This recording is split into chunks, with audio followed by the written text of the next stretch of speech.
sebenarnya dimulai kemarin tuh dengan Pak Kadis Perikanan.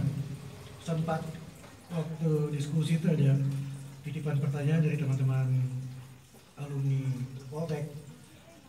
Garis besarnya sebagian masih punya orientasi itu ke PNS, tapi kuotanya tuh hampir tidak ada. Iya, sebenarnya kita kan di wilayah sektor kelautan ya.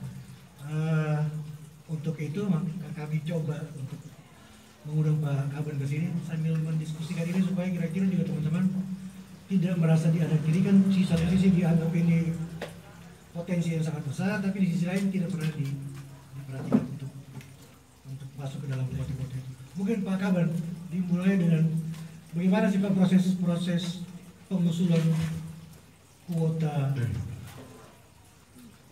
CPNS. Silakan Pak. Ya, terima kasih. Memang bicara kuota ini jadi hal yang menarik. Setiap tahun, ya jadi CPNS ini kan hidup benci-benci tapi rindu. Jadi kadang ya gajinya kecil tapi memang banyak yang menjadi ASN. Memang untuk formasi ini sebenarnya ada ketentuan yang mengatur dia, memang teknis. Ya, jadi ya formasi ini sebenarnya sangat tergantung juga pada karakteristik. Ada formula perhitungan, tapi yang paling utama adalah karakteristik daerah, kebutuhan daerah. Dan untuk perikanan ya jelas kita punya keunggulan komparatif, kompetitifnya itu di sektor perikanan. Memang ini menjadi catatan penting kami. Karena beberapa tahun terakhir ini yang perikanan itu hampir tidak ada. Padahal lulusannya banyak, anak-anak juga banyak kuliah di perikanan. Tapi insya Allah ini mungkin 2021 kita upayakan untuk kita sampaikan kepada Pak Bupati untuk disetujui. Ini kita ajukan ke Menpan. Memang formasi setiap tahun itu bukan kita menentukan, kita hanya menyiapkan usulannya. Tetapi yang menyetujui itu Menpan karena harus koordinasi dulu dengan Kementerian Keuangan berapa kemampuan keuangan negara untuk membiayai gaji PNS itu. Jadi Pak Bupati ini punya konsen betul dalam konteks pembangunan perikanan. Insya Allah nanti kita upayakan untuk 2021 atau 2022 ini perikanan mesti dibuka. Bagaimanapun kita harus dahulukan mereka juga karena ini kan anak-anak kita juga yang insya Allah nanti ke depan membangun perikanan. Karena seperti yang teman-teman infokan kepada kami juga biasanya itu diikutkan dalam program-program pendampingan. Tapi kalau pendampingannya tidak ada, ya teman-teman tuh akhirnya ya kasarnya di rumah kira-kira semua SDM itu terserap kembali juga. Pak Kabat, isu klasik di hampir seluruh kabupaten kota, meritokrasi. Bagaimana Bapak menerapkan sistem meritokrasi itu? Kita tahu bahwa sekarang pengawasannya cukup ketat dan berjenjang. Kira-kira Pak Kaban dalam menyusun pengangkatan formasi pengangkatan pengisian jabatan itu kira-kira meritokrasi yang dijalankan Bapak itu kira-kira trik khususnya apa tuh Pak? Ya, jadi memang meritokrasi ini kan sudah Undang-Undang Nomor 5 ini kan sudah jalan. Dan itu semua daerah itu wajib untuk mengimplementasikannya. Memang kita harus mengakui bahwa banyak sekali instrumen yang harus kita benahi. Dan itu tugas saya memang untuk membenahi itu. Indeks merit system, kita diukur dengan indeks merit system. Untuk Indonesia Timur, kemarin kita evaluasi dari KSN itu kita masih buruk. Mudah-mudahan nanti kita akan benahi terus merit system. Di situ juga ada penilaian juga dari KPK terkait dengan bagaimana implementasi merit system itu di Timur Tengah. Terkait yang ditanyakan oleh rekan host tadi menyangkut masalah pengadaan, memang sistem meritokrasi itu betul-betul diterapkan. Jadi sekarang ini kan orang mendaftar bukan kayak dulu-dulu. Ya formasi dibuka, silakan mendaftar secara online.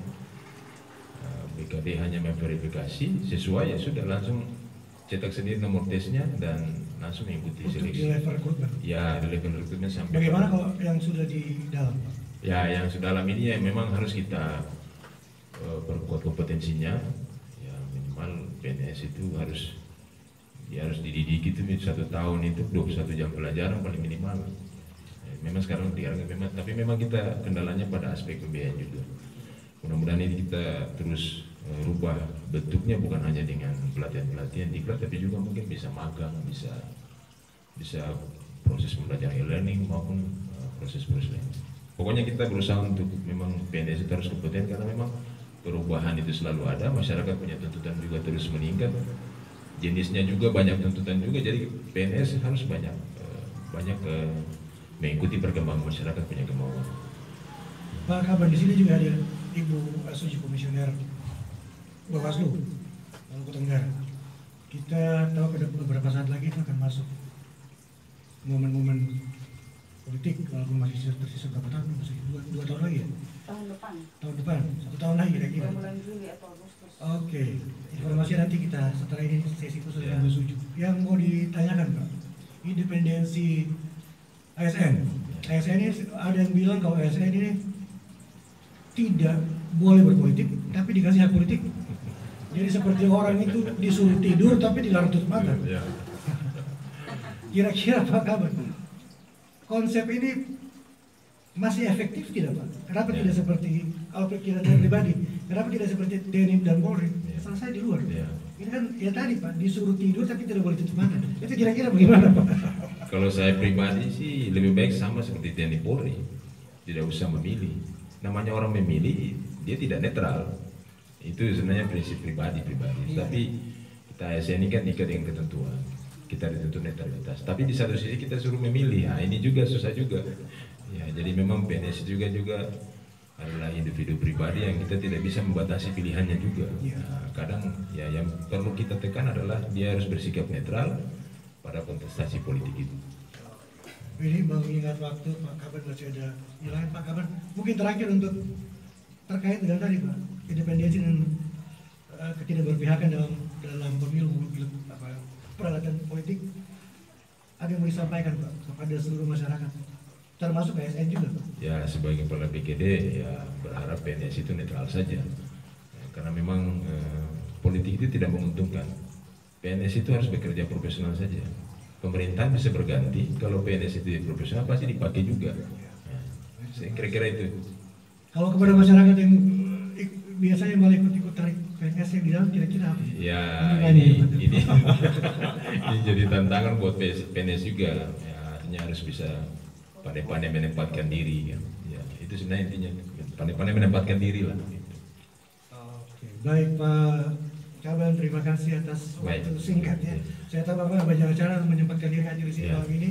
Sebenarnya kita menjadwalkan kemarin ya, tapi karena faktor satu dan lain hal, terpaksa kita hanya bisa mencuri waktu Pak Kaban, waktu singkat sekali.